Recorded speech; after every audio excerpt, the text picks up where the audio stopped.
I quietly pointed out a coworker's assumed period stain and didn't think of it as a big deal early in my tenure at a new job. During a meeting with about a dozen colleagues, I noticed a small reddish-brown stain on a female coworker's pants. While I was momentarily struck by her appearance, as a happily married individual, my interest was strictly professional. The meeting was brief, and like many others, the topic eludes my memory. As we exited the conference room, I discreetly mentioned to her, "It looks like you have something on your pants." Her response, if any, was minimal, but she made eye contact long enough to acknowledge my comment. Over time, I came to know her as a business partner due to her role in another department. For nearly a decade, I didn't think much about that initial encounter. Upon nearing retirement, I sent farewell emails to various groups of co-workers, expressing gratitude for our shared professional journey. Unexpectedly, she responded, recalling our first interaction and commending my courage in addressing the issue. She expressed gratitude for the kindness I had shown, a gesture that had stayed with her for years. From my perspective, it was a simple act of kindness. Just a few words. I couldn't have anticipated its significance to her or how long she would remember it. Reflecting on that interaction, I realized that what seemed like a small gesture of kindness to me meant a great deal to her. Had a weird dream. It's 2:56 in the morning, and I barely slept for about 5 minutes.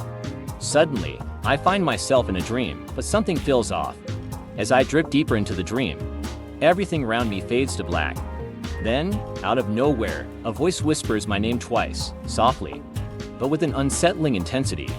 It's as if the voice is getting closer, its words echoing in my right ear. Even though I'm aware that I'm dreaming, the experience is still deeply disturbing. With a jolt, I manage to wake myself up, but the memory of that haunting whisper lingers, leaving me shaken.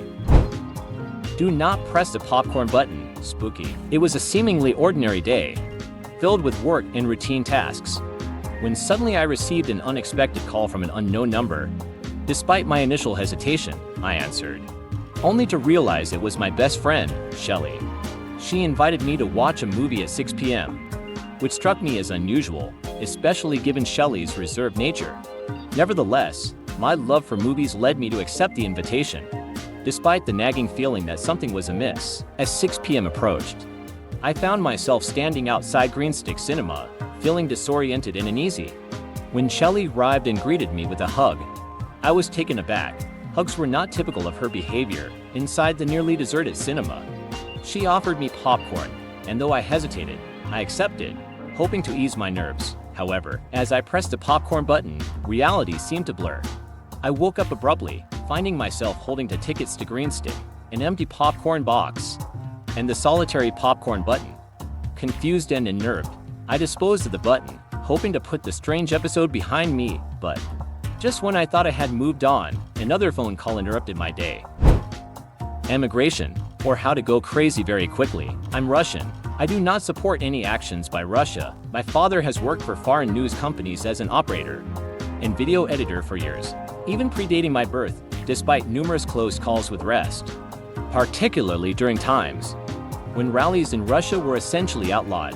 He persisted in attending them with his professional camera, never aligning himself with Putin's regime. Then came February 24, 2022, the day my country committed the inhumane act of invading Ukraine.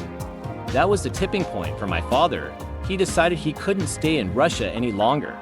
While the company he worked for could facilitate our immigration, the decision was not easy. We owned a sizable farm in Russia, a significant asset to leave behind, and so I found myself in Poland. At 14 years old in 2022, I was already grappling with mental instability and a profound sense of unease. Social phobia and a lack of basic social and everyday skills plagued me, a consequence of my mother's overprotection. While most of my family remained in Russia, due to financial constraints, my father, my brother, and I made the move. My father, though kind-hearted, had divorced my mother when I was very young. I idolized him as a child, longing for his presence. Yet now I see his flaws more clearly. While he affords me considerable freedom, he's also remarkably critical and sparing with praise. Despite recognizing my struggles with communication, he expects me to simply try harder, leaving me feeling inadequate and unseen. Prior to our move, I had never truly had friends, however. In 2021, I finally found a group of peers with whom I connected deeply. But the move severed those ties, plunging me into a profound loneliness that bordered on despair. Despite communicating with my friends online, the absence of physical presence took its toll, exacerbating my sense of isolation. My hatred for the events unfolding in Russia runs deep. The prospect of my country becoming increasingly isolated, akin to North Korea, fills me with dread. My only solace lies in my brother, the one family member I cling to. Yet, if communication with Russia is severed entirely, even that connection will be lost. In Poland, I am unofficially studying at a lyceum while grappling with the language barrier. Sessions with the school psychologist, while necessary, are tortuous due to the language divide. As the end of the school year approaches, the pressure mounts to enroll officially. Failure to do so would not only jeopardize my access to mental health support but also put my brother at risk. Now, nearing 17 in 2024, the weight on my shoulders only grows heavier, with my brother's fate hanging in the balance. The pressure to succeed is overwhelming. Every day feels like a battle against despair, with suicidal thoughts lurking just beneath the surface. Despite my efforts to maintain control, I fear I'm losing grip on my sanity. The relentless pursuit of academic success only exacerbates my mental anguish, leaving me torn between surrendering to madness or facing the brutal reality of my deteriorating mental state. Saying goodbye to Grandpa. It was 2021, but it feels like yesterday. Life was vastly different for me then. I was at my lowest, amidst the tail end of COVID. Severe depression gripped me, alcohol became a nightly crutch, and stimulants a daily necessity to navigate life. I was trapped in a job I despised, devoid of any enthusiasm. This all came crashing down in September of 2021. I found myself in Florida for my sister's destination wedding. The setting was picturesque, an urban 4-story home, with a rooftop balcony just moments from the beach. Everything seemed perfect, yet my mental state was anything but. Supposed to be a time of celebration for my sister, I struggled to muster even a hint of joy. I spent the entire weekend in a drunken stupor. Teetering on the brink of blackout, things took a darker turn when I found myself alone on the rooftop balcony, six-pack and liquor bottle in hand. In the depths of depression, fueled by alcohol and stimulants, perched precariously on the edge, the last place a person in such a state should be, below. Music played and people danced, their joy a stark contrast to my despair. How can I be happy? Even for a moment, I wondered. For minutes, I stood there, contemplating. Miraculously, I talked myself out of it. The decision, once certain, now wavering, I called my dad, who promptly came to my rescue. The next day, we headed home, and en route, I sought help. This led me to a 30-day rehabilitation center. But this was no ordinary rehab, it was a golf course, one I frequented in my youth and now repurposed for recovery. Ironically, the closure of this very course had once incensed me. Little did I know, it would become my lifeline.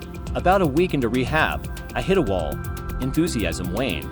Then, everything changed. Pulled from a lecture, I was ushered to my therapist's office. Something was wrong.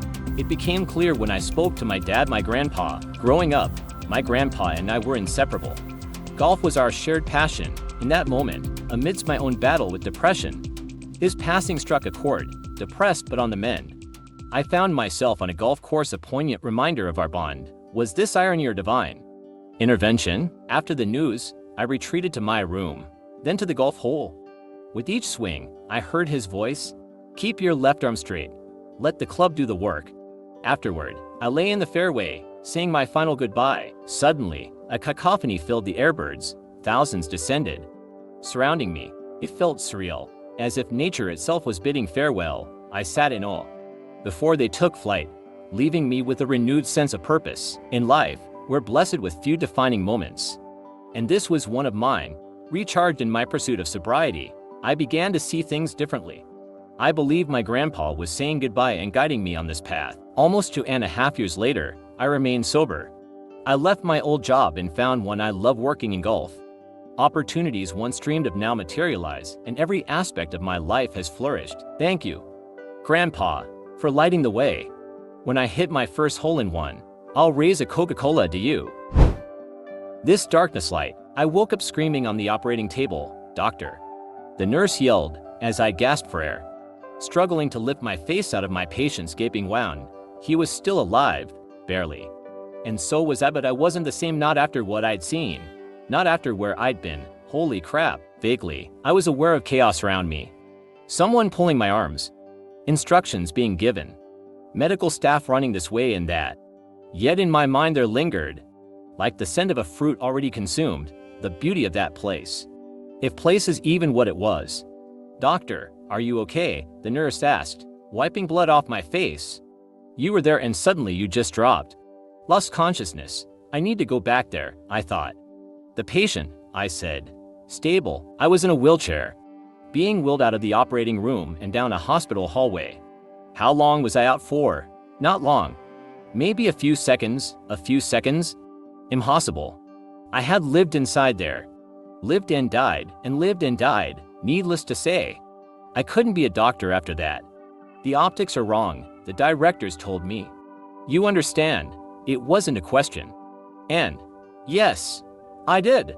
Then they gave me a lot of money to disappear and non-disclose. The only thing I truly cared about was the patient, his name, address, medical history, those I acquired easily, one day. I knocked on his door with a proposition. Jesus. What? You want to do what? I can offer a lot of money, I said. And you want to pay me to let you cut me open and slide my head inside your wound? Not for long. Only a few seconds. It will all be sterile, controlled. I mean you no harm, you're flipping crazy, he said, slamming the door shut. I'm calling the flipping cops. So I came back another day at night through a window with my tools and anesthetics.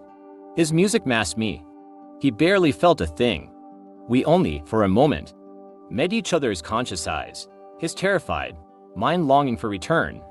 Then I stripped him and laid him bare on a plastic sheet, cut him open, took a sedative and pushed my head inside. Warm, wet darkness at first, then as the sedative took hold a gradual relightening. And I was back, the verdant alien landscape, the creatures, grazing gently in the glass lens. Clouds, a tranquility unimaginable. Even there, in the operating room, already I had pictured us, decomposing flesh and bone, he, lying on the floor, and I, skeletal, kneeling, with my skull forced into his ribcage. Whatever will they think of us? They who find us, I will have experienced a multitude of eternities by then. Which means, in a sense, they will never find me because forever I shall be walking between the iridescent mountains and the wine-dark sea. And heaven is a place where nothing ever happens. Doctor, I gasped for air. Thank you so much for watching. If you enjoyed this video, don't forget to hit the like button and subscribe to our channel for more content like this. Your support means the world to us, and it helps our channel grow. Stay tuned for upcoming videos, and we'll see you in the next one.